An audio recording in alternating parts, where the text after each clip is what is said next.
It was 10 years ago, and I, Daniel Carter, was nothing more than a green human engineer barely surviving at the edge of Dominion space. My transport ship had broken down near an uncharted sector, leaving me stranded and utterly dependent on the goodwill, or curiosity, of local alien populations. That's how I first met Lyra, the small blue-skinned alien girl with luminescent eyes that flickered like distant stars. She wasn't royalty, far from it.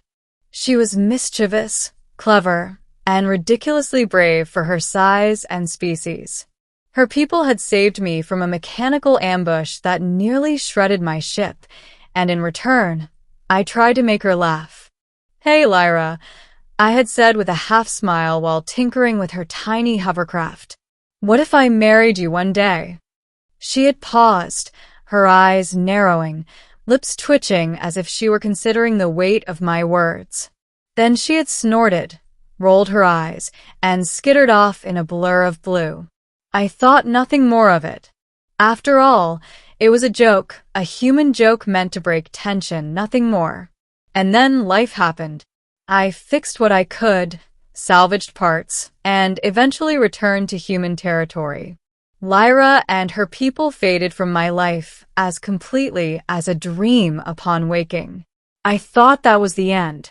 Beginning, life moves on, until it doesn't. 10 years later, I was back on the edge of Dominion space, overseeing repairs on a mining station's energy core. Life had been quiet, predictable, and boring, a stark contrast to the chaos I had survived as a young engineer. Humans rarely lasted long in this sector without either dying spectacularly or being recruited for dangerous work. I'd chosen the latter. I was tightening the last bolt on a plasma regulator when the sky lit up with a familiar shimmer. A small vessel, unlike any I had seen before, hovered into view. Its hull glimmered in a subtle bioluminescent pattern, the same hue I remembered from Lyra's kind. I froze. My heart raced. There was no mistaking the vessel. And when it landed with a soft hum, she stepped out. Lyra, older, taller than I remembered, but unmistakably her. Blue skin still shimmering faintly, eyes bright and calculating. "Lyra?" My voice cracked. "It's really you?" She tilted her head, her expression unreadable. "I told you I'd come back," she said simply. Her voice carried authority now, tempered with warmth I didn't expect. "Do you remember your little joke?" I gulped. Yeah." She smiled, the corners of her eyes crinkling. 10 years is a long time to remember a joke, human. But I did. And now, I've returned. Middle, reunion and revelation. Lyra's return wasn't just casual. She had come with a mission.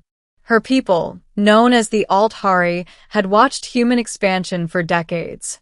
When she recognized me in human space, she had convinced her council that a reunion might be strategically beneficial. Humans were reckless, yes, but brilliant in ways her kind rarely was. We spent the first few hours reacquainting ourselves. Lyra had grown in every way, physically and in presence. Her intellect now rivaled even the Dominion's top tacticians. She laughed easily at my awkward attempts to impress her, teasing me about my human clumsiness. 10 years, and you still fumble like that? She chided, tapping my shoulder lightly with her glowing fingers.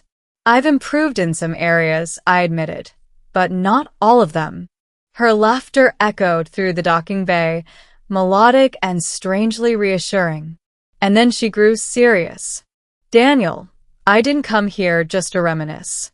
My people have a problem, one that could use your unique skills."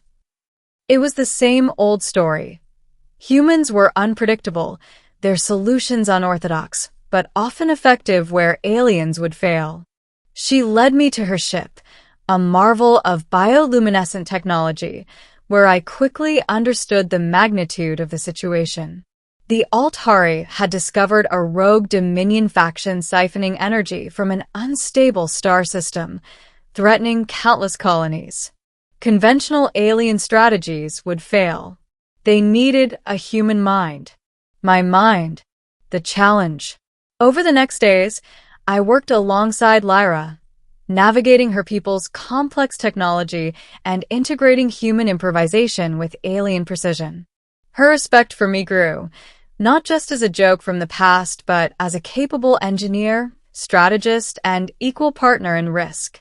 During a particularly dangerous maneuver near the star's corona, the ship began to destabilize.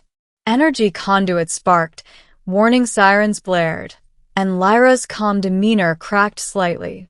"Daniel, the containment fields won't hold," she shouted. "I studied the panels. They will if we redirect the plasma through the auxiliary conduits. But we'll need to risk overloading the fusion drive." Lyra's eyes widened. "It's dangerous. Life's dangerous," I said with a grin, recalling how she had taught me not to fear the impossible. "But it's also worth it." We worked in unison, human and Altari, and succeeded. The rogue faction siphoning failed, the star stabilized, and countless lives were saved. Lyra turned to me afterward, eyes glowing softly in admiration. "You really haven't changed," she whispered. "Brave, reckless, stubborn, perfect." I chuckled. "And you're just as intimidating as ever." Ending. A joke becomes reality. After the mission, we returned to Altari space. Lyra walked beside me as the council discussed the future of human-Altari collaboration. At one point, she stopped and looked directly at me. "You remember the joke?" she asked. I nodded, unsure where this was going. She tilted her head, a playful gleam in her eyes. "I said I'd return. But I also said you should marry me." My heart skipped. "Wait, you're serious?" Her smile was radiant, full of warmth and authority. "I am. Not because of duty, not because of politics, but because I wanted to see if you were still bold enough to accept." I laughed, a mix of disbelief and exhilaration. 10 years, and now you're serious?" "Yes," she said softly. "And yes, I am." I swallowed hard, realizing that the little joke from a decade ago had become reality. A human engineer, reckless, bold, alive, was being asked to join forces with a blue-skinned alien who had become a legend in her own right. "I guess some jokes turn out better than expected," I said finally, reaching for her hand. Lyra's fingers intertwined with mine, glowing faintly. "Better than you could imagine, Daniel." As we walked toward her ship, ready to embark on a new mission together, I realized something profound. The galaxy was unpredictable, dangerous, and full of challenges, but with courage, audacity, and the right companion, even a human could change its course. And so, the engineer who had made a silly joke 10 years ago found himself at the start of the greatest adventure of his life, hand in hand with the little blue alien girl who had returned to make that joke a reality. From laughter to legend, from joke to destiny, we had both survived, thrived, and now we were unstoppable together.